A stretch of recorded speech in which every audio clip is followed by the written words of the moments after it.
Psychological contrasts. The poor child versus the privileged child. The poor child learns patience. The rich child learns convenience.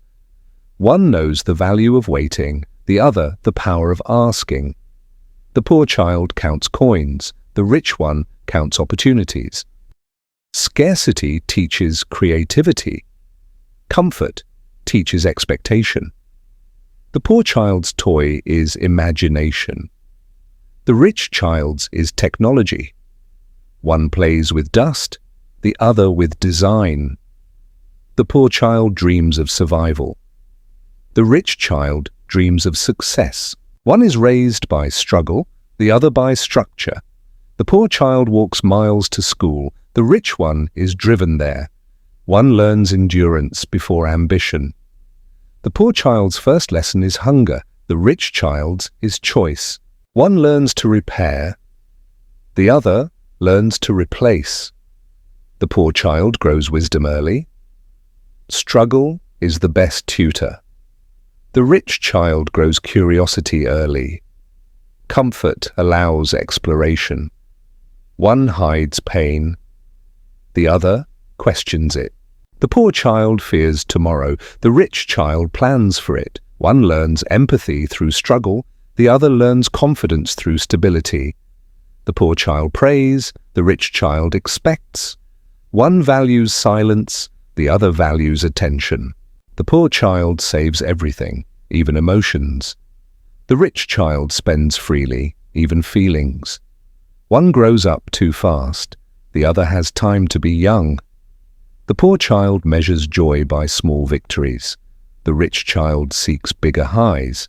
One fears losing, the other fears missing out. The poor child's friends are survival partners. The rich child's are social mirrors. One learns humility through necessity, the other through guidance.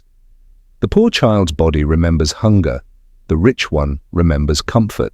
One sees money as safety. The poor child hides their desires. The rich child explores them. One's scars are visible, the others are invisible. The poor child builds value, the rich child inherits it. One's success is rebellion, the other's is tradition. The poor child fights to be seen. The rich child is already expected. One studies survival, the other studies satisfaction. The poor child sees work as life. The rich one sees work as a path. One fears falling, the other trusts the safety net. The poor child learns gratitude by necessity. The rich child learns it by awareness. One has resilience in their DNA, the other has resources in their reach. The poor child's love language is sacrifice. The rich child's is expression. One becomes an adult early. The other takes time to discover adulthood. The poor child's eyes reflect hunger, the rich child's reflect curiosity. One dreams to escape, the other dreams to explore. The poor child grows into strength, the rich child grows into confidence. One carries silence as therapy, the other carries freedom as identity. And in the end, both grow into humans, shaped by what they didn't have. The child from a poor family grows up anchored in reality, while the privileged child grows up floating in potential. One learns to fight for what they want, the other learns to expect it. But both are victims of their conditioning, one of lack, the other of abundance. When they meet in adulthood, the poor child has grit and the rich one has access. Both admire each other. One envies freedom, the other envies resilience. True balance is when the wisdom of the poor child meets the confidence of the rich child. That's when human growth happens. When empathy meets privilege and reality meets opportunity. The child who grew up poor, the burden of survival, they mistake control for care. They love from fear, not freedom. Their homes often feel safe but emotionally cold. They suppress emotions because survival taught them to hide pain. They confuse discipline with dominance.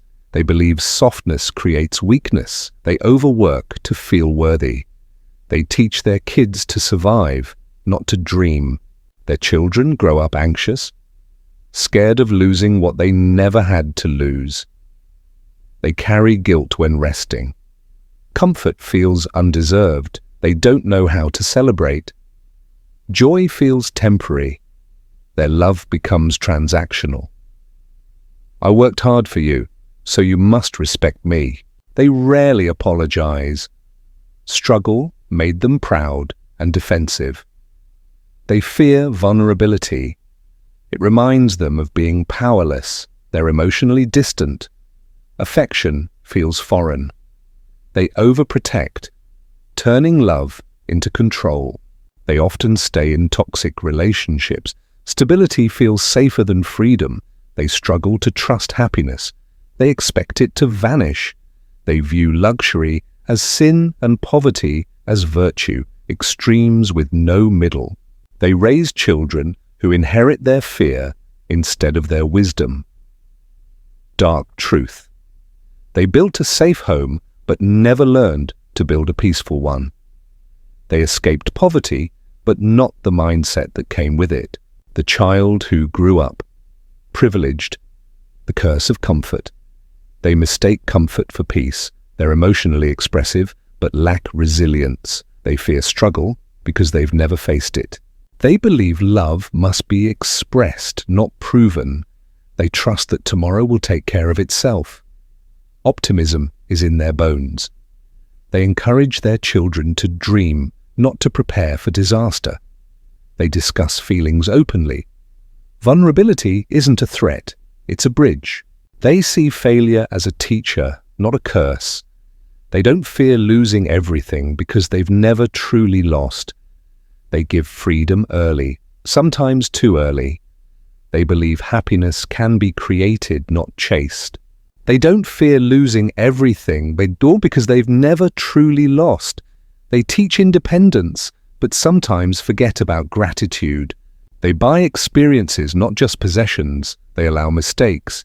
Safety nets make them more forgiving. They raise emotionally expressive children, but not always resilient ones. They value mental health as part of wealth.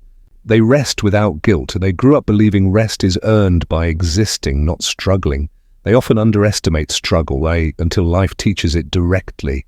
And deep down, they love freely, because they've never had to love defensively. Psychological summary.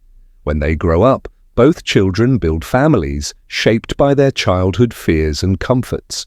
Psychological summary. The poor child grows up fearing loss. The privileged child grows up fearing discomfort. One is hardened by pain, the other softened by comfort. One's weakness is emotional repression.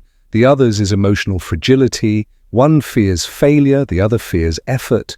Both carry trauma, one from scarcity, one from excess. The poor child builds safety but forgets joy. The rich child builds happiness but forgets depth. Both live on opposite sides of the same imbalance. One trapped in survival, the other in comfort. No one chooses where they start. Some are born fighting to survive. Others are born learning to feel. But real growth begins when we stop judging where we came from and start building who we want to become. If that hit home, make sure you subscribe for more deep, thought-provoking videos like this one. And before you go, download your free printable planners using the first link in the description. Start organizing your life, your thoughts, and your peace. Because control begins with clarity. No matter where you started, whether you grew up with everything or with nothing, what truly defines you is what you build next. Growth begins when you stop blaming your past and start designing your future. Don't forget to subscribe for more deep, reality-based videos like this one, and hit that notification bell so you never miss the next drop. I'd love to hear your thoughts. Share your perspective down in the comments.